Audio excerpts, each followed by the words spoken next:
आज हम लोग नया कुछ सीखने जा रहे हैं। ये बोला जाता है मोबियस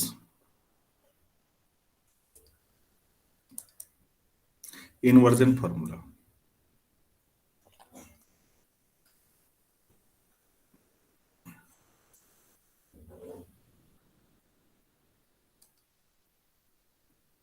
मोबियस का नाम सुना होगा आप लोगों ने, कॉम्प्लेक्स में कहीं सुना है इनका नाम?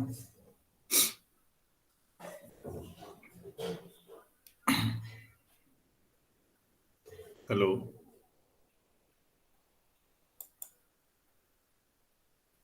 Yes, sir. Mobius transformation. Mobius transformation, उसको बाइलिनियर ट्रांसफॉर्मेशन भी कहते हैं। तो मोबियस का काम पे कभी फिर, आज मेरे पास समय कम हो रहा है, आज थोड़ा सा मैं इस पे बात फिर करूँ उनके अपने काम के बारे में। अभी केवल एक फंक्शन डिफाइन करने हैं, उससे पहले मैं ये बताना चाहूंगा कि स्क्वायर फ्री नंबर क्या होता है।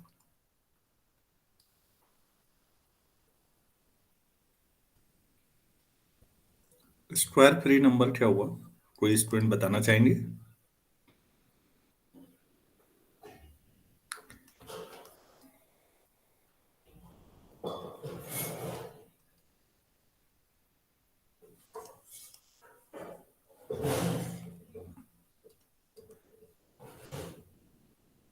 स्क्वायर फ्री आ चुका है वैसे, इसका मतलब रिवीजन नहीं हो पा रहा है आप लोगों से। फॉर एग्जाम्पल 2 into 3 into 5 कोई नंबर है, 30 मतलब, तो स्क्वायर फ्री हुआ है। कोई भी नंबर जब आप उसका प्राइम फैक्टराइजेशन करेंगे तो वो डिफरेंट प्राइम में टूटना चाहिए, और हर एक प्राइम की पावर 1 होनी चाहिए, कुछ और नहीं।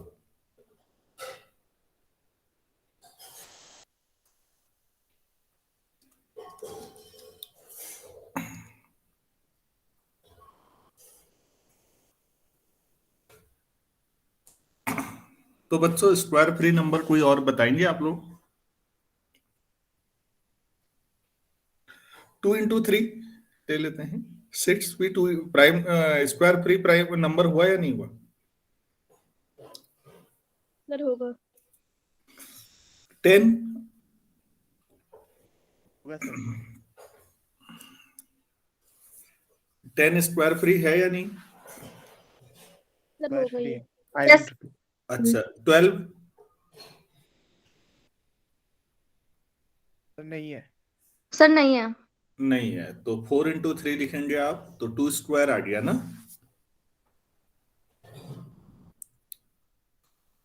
मैं ऐसे लिख देता हूँ, वाइल 12 इज नॉट। ठीक हो, तो स्क्वायर फ्री समझिए ना। तो यस सर। अब यहां से हम, मतलब स्क्वायर फ्री डेफिनेशन में आएगा इसलिए बोलना पड़ा हमें। तो स्ट्रोमोबियस इन्वर्जन फॉर्मूला ये होता है, म्यू एन इक्वल टू 1 होगा अगर एन इक्वल टू 1 होगा, 0 होगा if P square divides N for some prime P, और -1 to the power r होगा अगर एन स्क्वायर फ्री हो, मतलब P1 P2 up to PR हो। तो इस फंक्शन की वैल्यूज ये है, where Pi is not equal to Pj for every I is not equal to j, मतलब सब डिस्टिंक्ट प्राइम हो। ये नहीं कि आप सेम पावर को भी P1 into P1 लिख दें, ऐसा नहीं होगा। हर डिफरेंट पोजीशन पर जो प्राइम है वो डिफरेंट है। तो इस फंक्शन को मोबियस इन्वर्जन फार्मूला बोलते हैं। भाई इतना ही है। तो क्या हम इसे किसी और फॉर्मेट में भी लिख सकते हैं?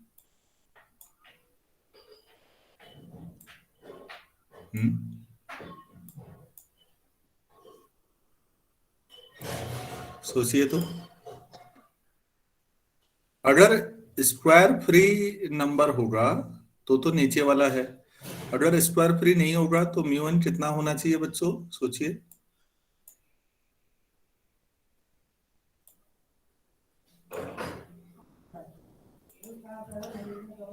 सर 0। Very good. और ऐसे भी कह सकते हैं म्यू वन इक्वल टू, नहीं, mu N equal to 1, n equal to 1, 0, if n is not a square free number,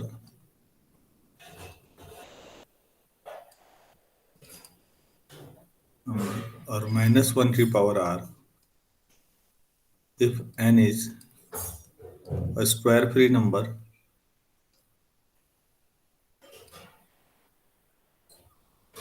and n equal to ऐसे p1 से लेकर pr तक टूट रहे, तो -1 की पावर r। अब -1 की पावर r तो या तो +1 होगी या -1 होगी। तो मतलब ये हुआ कि ठीक है, 1 पे तो 1 लेना ट्रिवियल हुआ। असली जो है स्क्वायर फ्री है, तो या तो +1 आएगा या -1, वो तो प्राइम फैक्टर कितने हैं उस पर डिपेंड करता है। और अगर स्क्वायर फ्री नहीं है तो 0 ही आना है, फिर कुछ टेंशन ही नहीं है। तो फिर आप मुझे ये बताइए, μ1 तो हमने डिफाइन कर दिया, μ2 कितना होगा बच्चों? सर -1। -1। सो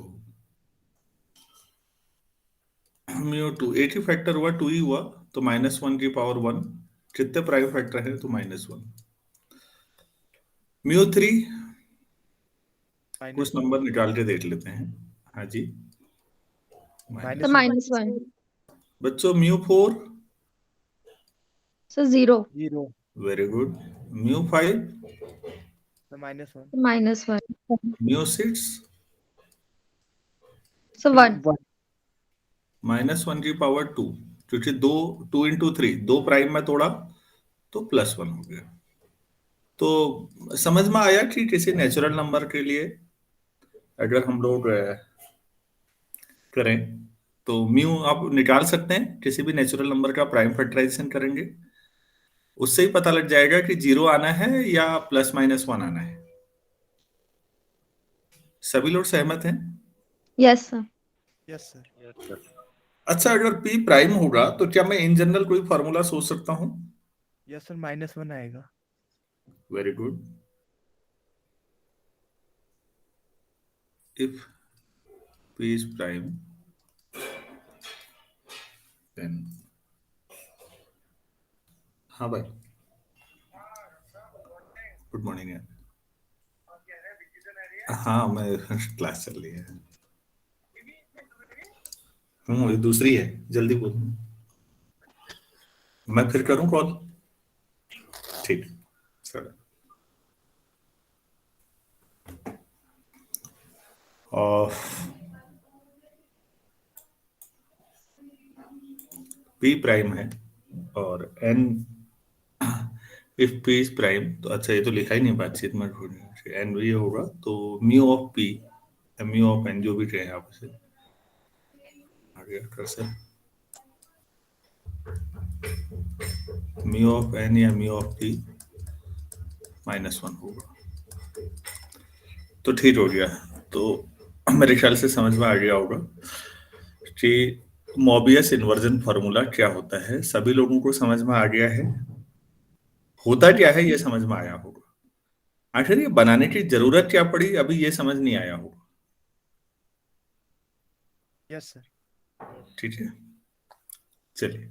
तो कुछ प्रॉपर्टीज पे थोड़ा इसके बारे में जानना समझना जरूरी है, फिर धीरे धीरे क्लियर होगा कि इसकी भी जरूरत है। सिग्नम फंक्शन है ना, जैसे साइन होता था +-1 लेते थे सिग्नम फंक्शन। Yes sir. तो साइन को भी हमने फंक्शन मान लिया था वहां। ऐसा ही नंबर थ्योरी में आप सोचिएगा कि इसे भी हमने सोचा कि फंक्शन मान लिया जाए। तो पहली थ्योरम अब यहां पर ये आएगी। तो बच्चों ये हमारा तीसरा फंक्शन है। हमने टाउ पढ़ लिया, सिग्मा पढ़ लिया, म्यू पढ़ रहे हैं। तो म्यू फंक्शन जो हमारा है वो मल्टीप्लिकेटिव फंक्शन है, पहले ये प्रूफ करना पड़ेगा। Mu N is a multiplicative function.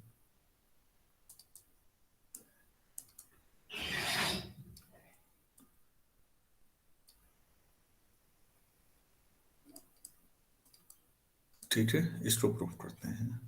Trivial है, कुछ नहीं है इसमें।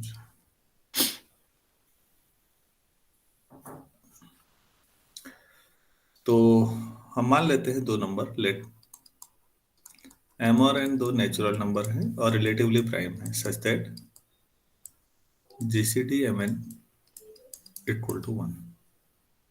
तो केस फर्स्ट और केस सेकंड कर लेते हैं। If both are square free number, if m and n both are square free numbers, square free numbers, अगर ये दोनों ही स्क्वायर फ्री हों, और फिर दूसरा केस ले लेंगे, एक भी अगर स्क्वायर फ्री नहीं हुआ तो क्या होगा, बस हो जाना चाहिए। तो दोनों ही स्क्वायर फ्री है, तो प्राइम फैक्टराइजेशन करिए दोनों को। लेट m इक्वल टू, आपके पास हो गया सपोज p1 से लेके pr तक, और n इक्वल टू q1 से लेके qs तक। हमने ये ले लिया, ठीक है।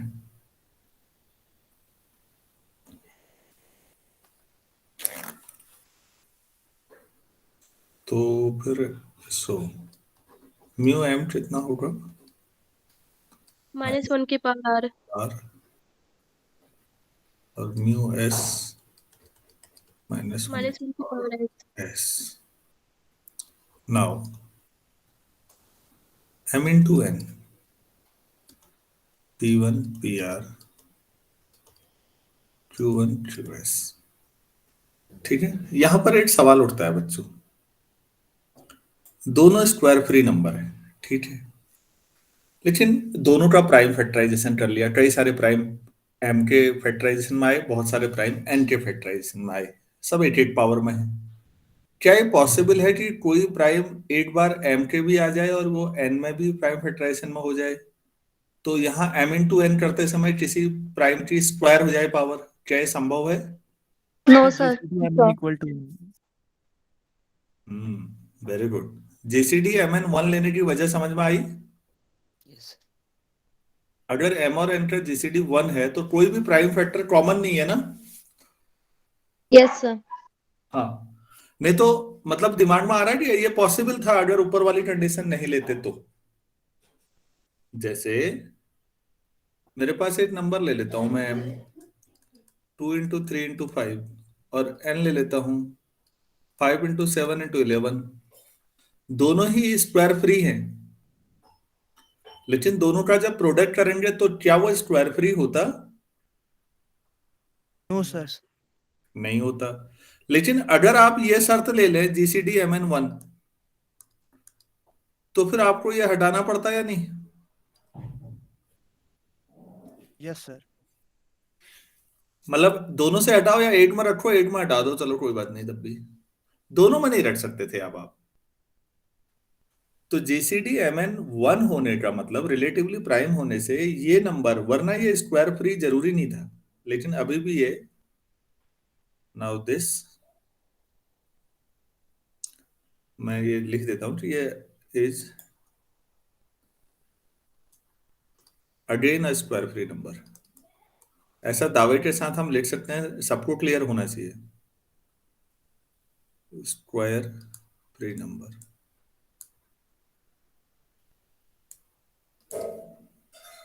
सो म्यू mn जब सभी हुए तो -1 की पावर r प्लस एस, -1 की पावर r, -1 की पावर s, तो mu m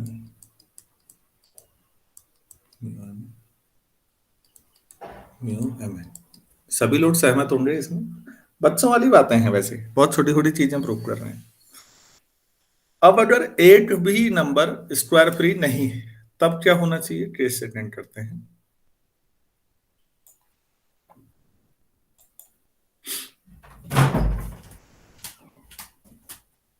a second. If at least one of m and n is not square free, तो बच्चों मैंने 3 केस एक साथ कर दिए नहीं, एटलीस्ट कह दिया ना, वरना Yes, एक sir. बार में m को लेता है, एक बार n को लेता है, दोनों स्क्वायर फ्री नहीं है, 3 केस लिखने की क्या जरूरत है, एक ही में काम चल जाता है।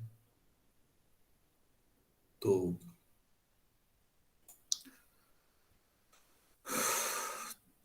let m be not a square free number,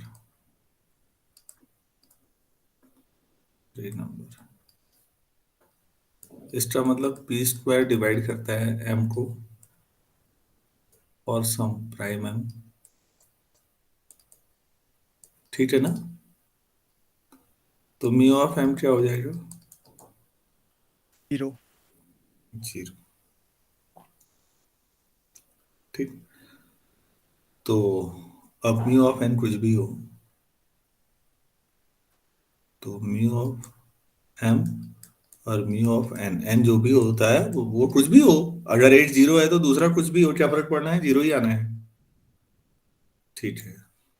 अब इनके प्राइम फैक्टराइजेशन के नजरिए से सोचो, m को मैंने स्क्वायर फ्री नहीं लिया है, लेकिन m इक्वल टू p1 की पावर मान लो λ1, बाकी सब ऐसे भी लेते हो तो जरूरी नहीं है एक ही प्राइम पावर 2 हो या 3 हो, बहुत सारे भी हो सकते हैं आप तो pr, और जो n है वो अभी भी सब ऐसे ही चल रहा है 2s।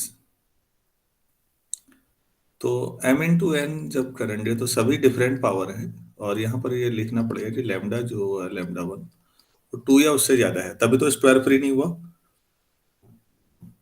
आप चाहे तो बाकी भी लिख सकते हैं, λ2 λ3 पावर भी लिख सकते हैं λr तक, कोई दिक्कत नहीं है। अब जब स्क्वायर फ्री नहीं है तो पावर कुछ भी हो, फिर क्या फर्क पड़ना है। तो p1 की पावर λ1 रिलेटेड pr और q1 की पावर 2s, तो फिर यहाँ भी वही स्थिति है, तो म्यू ऑफ mn 0 आएगा या नहीं?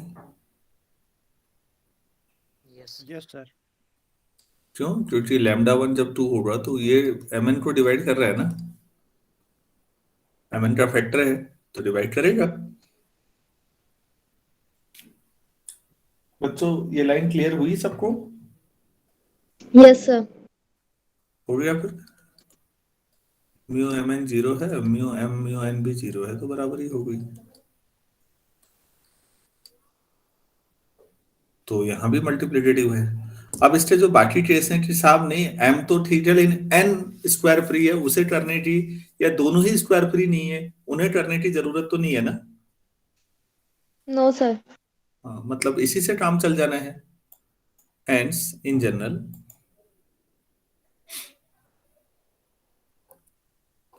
hence in general mu n is multiplicative function,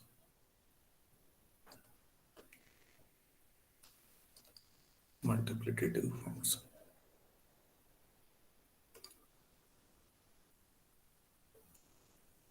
ये हमने प्रूव कर दिया है।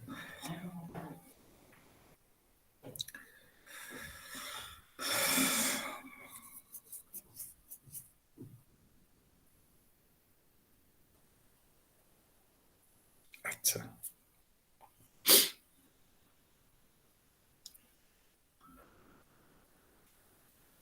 अच्छा,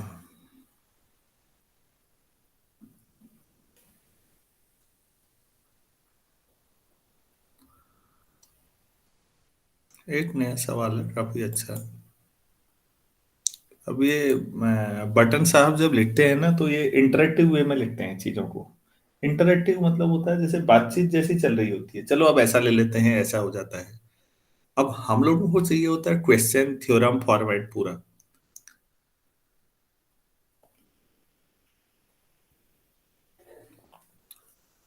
चलो ठीक है।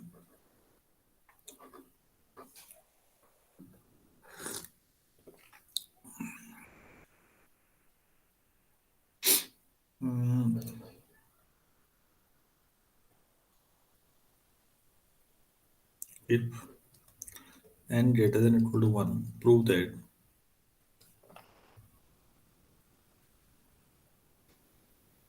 summation of mu d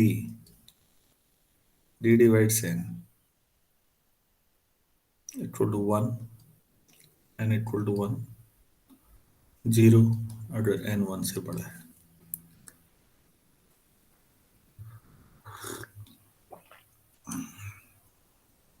तो n इक्वल टू 1 पे तो म्यू 1 का डिवाइजर अकेले 1 ही हुआ, और वहां पर म्यू n 1 होता है, हमने डिफाइन ही कर रखा है ना 1 पे तो।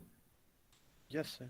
हाँ, तो वो ऊपर वाली लाइन में कंफ्यूज मत होइए, वो तो डेफिनेशन ही थी। मेन काम नीचे वाला है कि n कोई भी 1 से बड़ा नंबर ले लीजिए, तो उस नंबर के जितने डिवाइजर्स हैं उन पर अगर म्यू की वैल्यू लेंगे तो सम 0 ही आएगा। क्या यही कहा गया है? Yes, sir. Yes, sir. मैं फिर कह रहा हूं बच्चों, ये फॉर्मूला देख के घबराइए मत, ये मत सोचिए कि ये बहुत बड़ी चीज है। ये बाय डेफिनेशन आपको आता है कि म्यू 1 1 ही होगा, उसमें सिग्मा जैसा लेने का कोई मीनिंग नहीं है। मेन काम जो है वो नीचे वाला है कि अगर n कोई भी नंबर 1 से अगर आप बड़ा लेते हैं, 1 से बड़ा नेचुरल नंबर लेते हैं, तो फिर उस नंबर के जितने डिवाइजर्स हैं उन डिवाइजर्स पर म्यू फंक्शन की वैल्यूज का सम 0 ही आएगा। तो सवाल करने प्रूफ करने से अच्छा है, मुझे लगता है थोड़ा एग्जांपल से देख लेते हैं यार, हो रहा है नहीं हो रहा है। इलिस्ट्रेशन यही तो हुआ, पहले समझ में आना चाहिए हाँ ऐसा हो रहा है।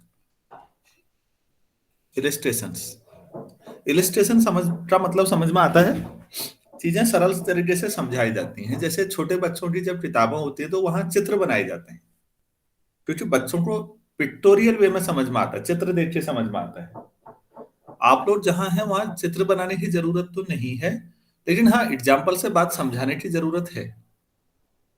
चलो मैं ऐसा करता हूं, एक दो इलिस्ट्रेशन लेता हूं। म्यू डी डिवाइड्स 2, तो इसका मतलब डी को कौन कौन डिवाइड, 2 को कौन कौन डिवाइड करता है, 1 और 2? Yes, sir.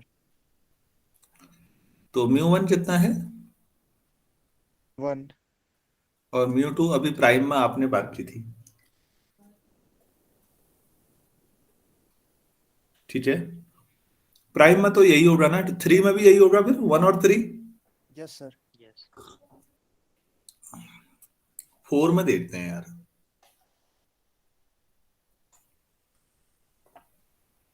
पढ़ाते समय हमेशा आप लोग भी पढ़ाएंगे फ्यूचर में, चीजें सरल जितना सरल संभव है। अब जहां नहीं है क्या करोगे तुम भी। डी इस बार 4 को डिवाइड कर रहा है, तो 4 के डिवाइजर कौन कौन हुए बच्चे? एक 1 हुआ 1, 2, 4. और म्यू 4। म्यू 1 1 होता है, म्यू 2 -1 होता है, ऊपर लिखा था। म्यू 4 सोचिएगा, 0. Sir, 0. अरे सॉरी 0 ही आएगा, ठीक। मेरे ख्याल से हो गया होगा, या और समझाना है? हो गया सर। Yes, sir. आगे sir. ठीक है, तो भाई फिर अब इन जनरल प्रूफ करना है।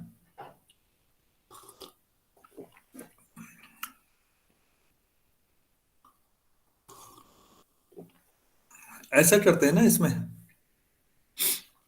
इसको एक कैपिटल एफ एन भी मान लेते हैं।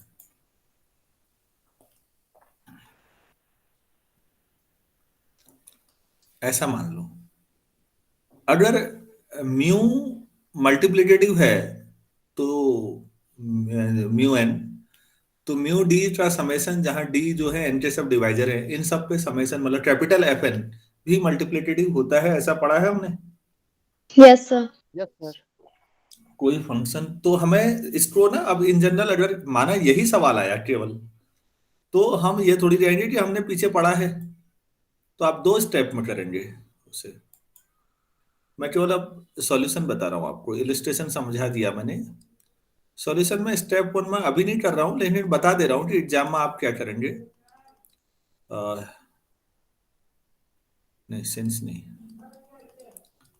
First, prove that mu n is multiplicative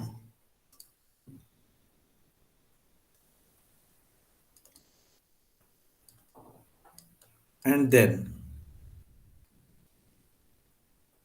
summation mu of d, कौन से d पर, जो n को डिवाइड करते हैं, equal to capital F N is also multiplicative. ये प्रूफ करना है पहला। अब आप कहेंगे सर ये हमेशा ही करना पड़ेगा, तो बच्चों मैं फिर कह रहा हूँ, क्वेश्चन कितने नंबर का है इसको देखिए ना।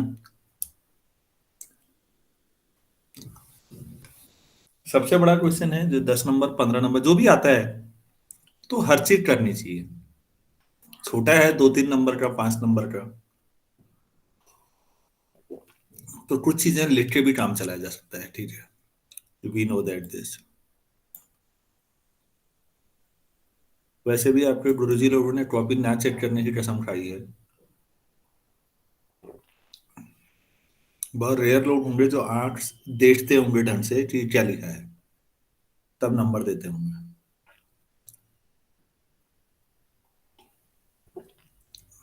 कॉपी का बंडल लेने से पहले टारगेट है कि आज 250 कॉपियां 300 कॉपियां चेक करनी है, तो फिर क्या होना है, पन्ने पलटने के अलावा क्या होना है। आपको सबको ये अनुभव होगा कि अधिकतर जगहों पर जितने का आपने किया होगा उससे ज्यादा नंबर मिले होंगे।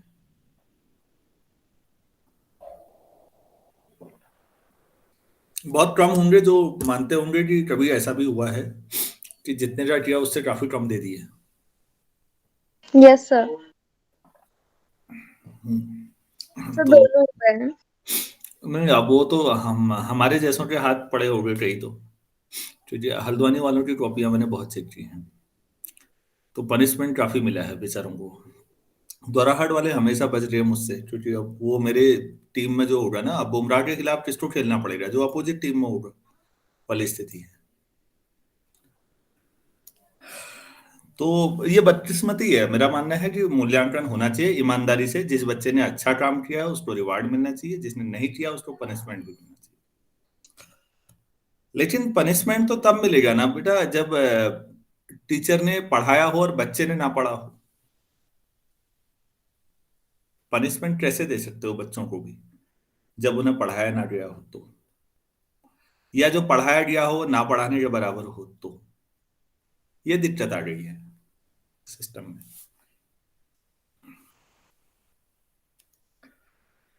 चलो खैर, तो पहला स्टेप ये होगा, आप इसे प्रूव करेंगे। मैं स्टेप 2 पे जा रहा हूं।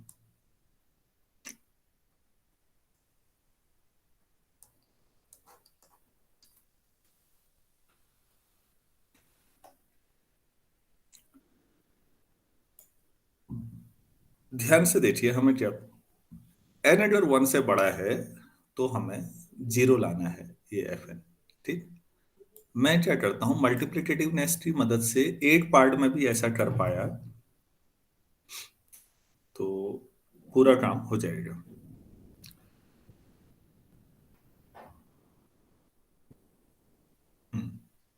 तो मैं मान लेता हूं, लेट, कहाँ गया,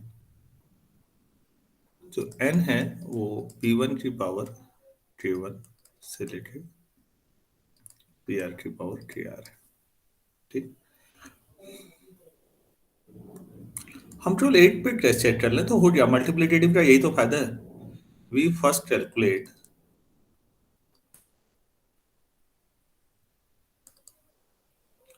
capital FN only for sum p to the power k, मान लो यार, इस पे निकालते हैं।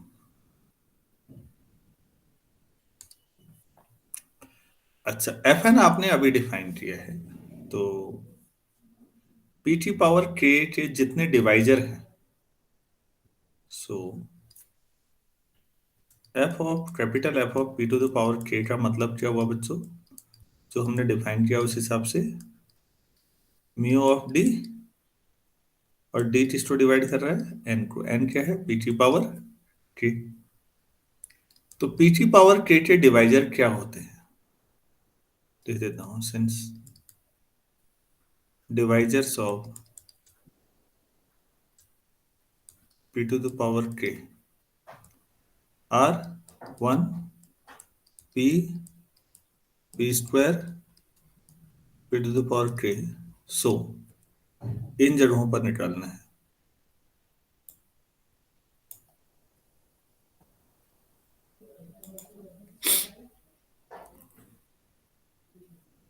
तो बच्चों f p to the power k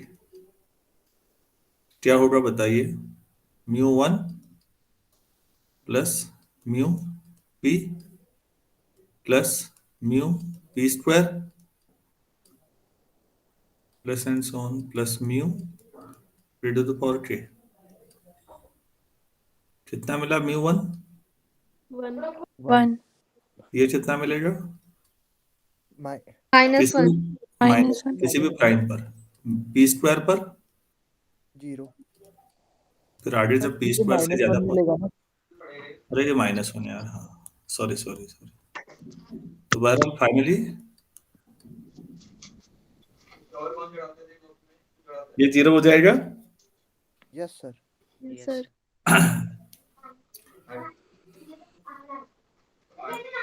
तो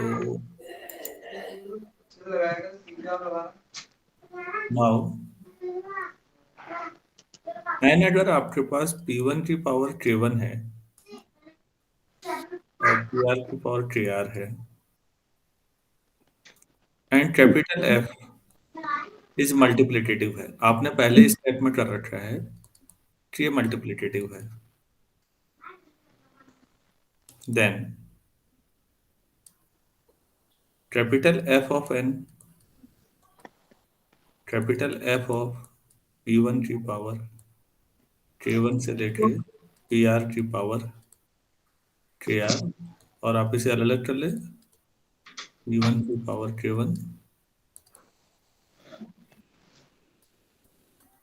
pr की पावर kr और ये सभी 0 हैं तो ये 0 हो जाएगा. और कैपिटल Fn आपने क्या लिया था.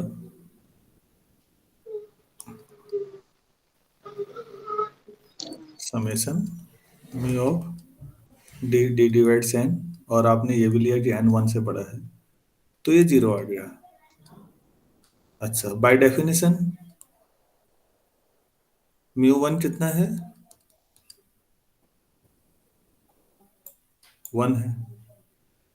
तो दोनों का combination so summation of mu D divides n is 1 if n equal to 1 otherwise 0. Otherwise लिखो या n ग्रेटर देन 1 लिखो. चीजें बहुत आसान हैं बच्चों. क्या मैं समझा पा रहा हूं. Yes, sir.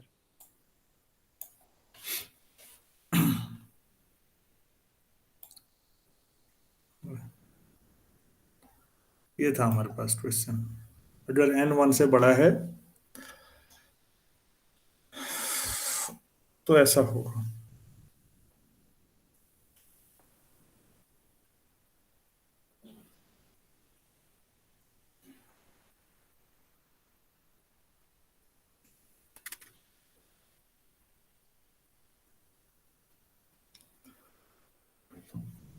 अब जहां असली काम इस चैप्टर में करना है उस पर बात करते हैं. तो मोबियस इन्वर्जन फार्मूला ये थ्योरम है अब एक्चुअली.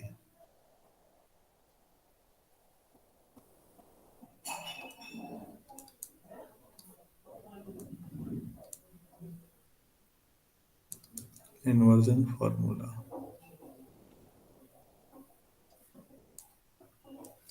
ये थ्योरम का नाम है.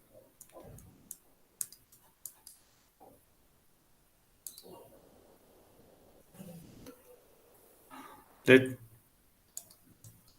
Capital F and small f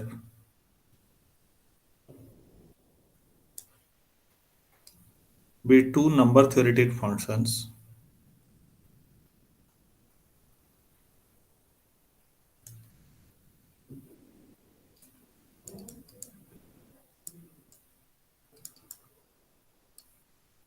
related by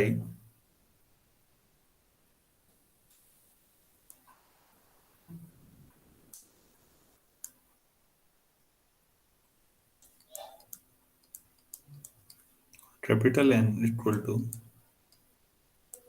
F T D divides N, then small F N equal to summation of mu D into capital F N by D, where d divides n। या फिर आप ऐसे भी लिख सकते हैं, d divides n mu n by D और F T, एक ही बात है। बच्चों नाम क्यों रखा गया होगा मोबियस इन्वर्जन, सोचिए तो।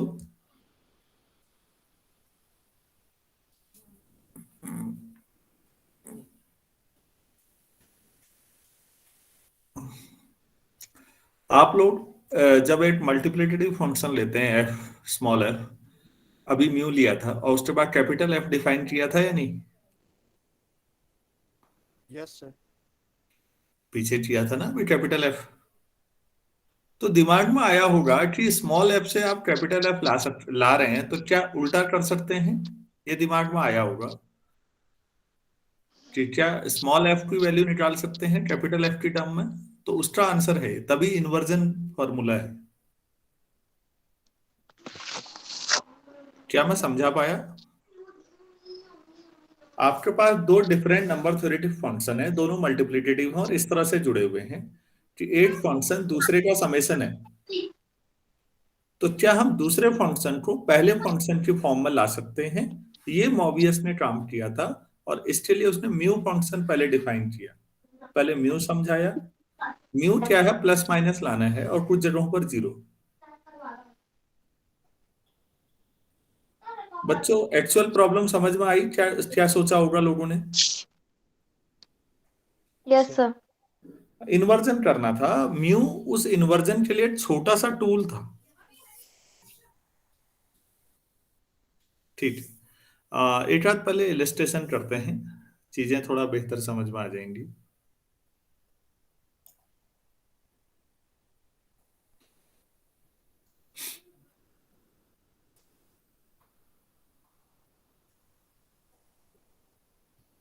इन चीजों को समझना ज्यादा जरूरी है, इलस्ट्रेशन।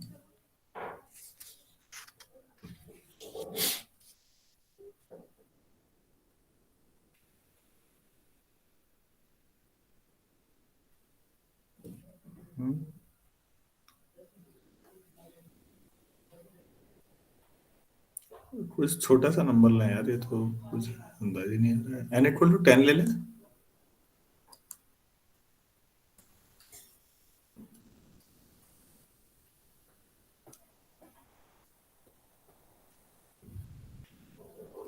हम्म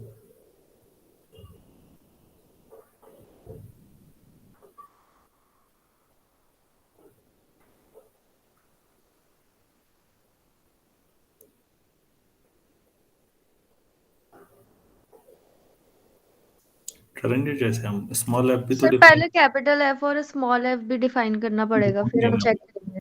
मैं वही सोच रहा हूँ, ऐसा तो कोई सवाल देख ही नहीं रहा।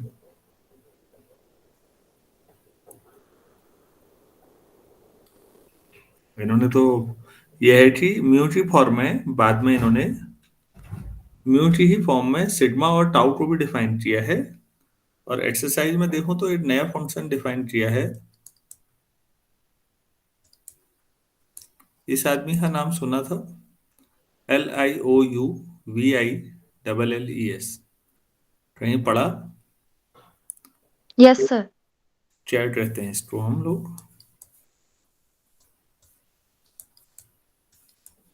लियोविली, लियोविलीज लैम्डा फंक्शन, इसका भी आएगा। ठीक है, जब मोबियस कर रहा है तो लियोविली क्यों नहीं कर सकता? लियोविली की आपने कहाँ पढ़ा है लियोविली के बारे में? सर डिफरेंशियल इक्वेशन में स्टर्म लिउविल प्रॉब्लम।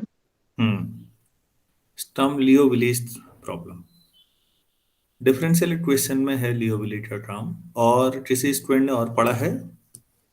यहाँ तो कई लोग बैठे हैं जिनको मैंने इंटीग्रल कैलकुलस पढ़ाई है, तो ट्रिपल इंटीग्रेशन में ड्रिटले फॉर्मूला पढ़ाया होगा, और ड्रिटले का एक्सटेंशन लियोविली एक्सटेंशन था। Yes, sir.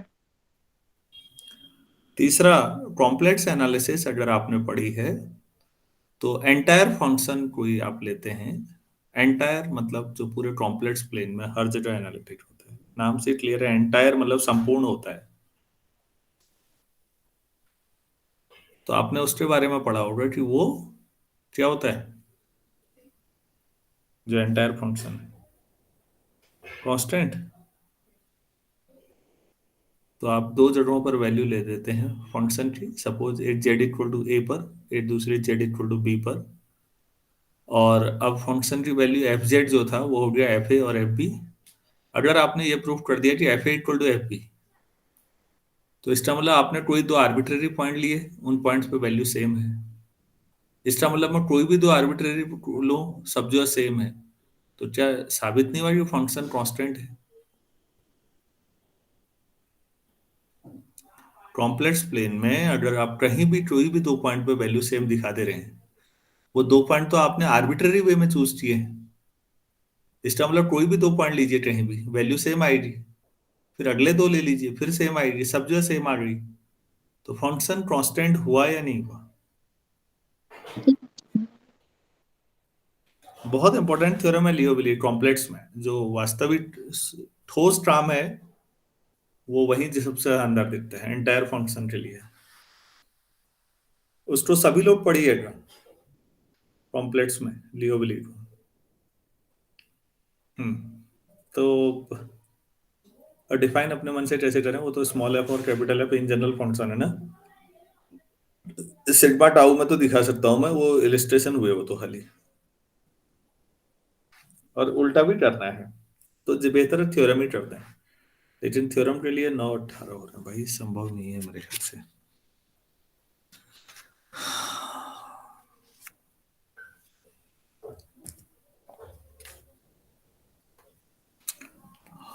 आज नहीं करते हैं इसको, कल। इतना काफी है, अभी समझ में आ गया है आप लोगों को? यहाँ तक कोई डाउट है तो बोलिएगा, नहीं है तो रहने देते हैं, क्योंकि अगर मैं उठाऊंगा तो 9:40 तो हो ही जाएंगे, इतना मैं अभी नहीं कर पाऊंगा। 9:50 पे हमें हर हालत में खड़े होना है कॉलेज में।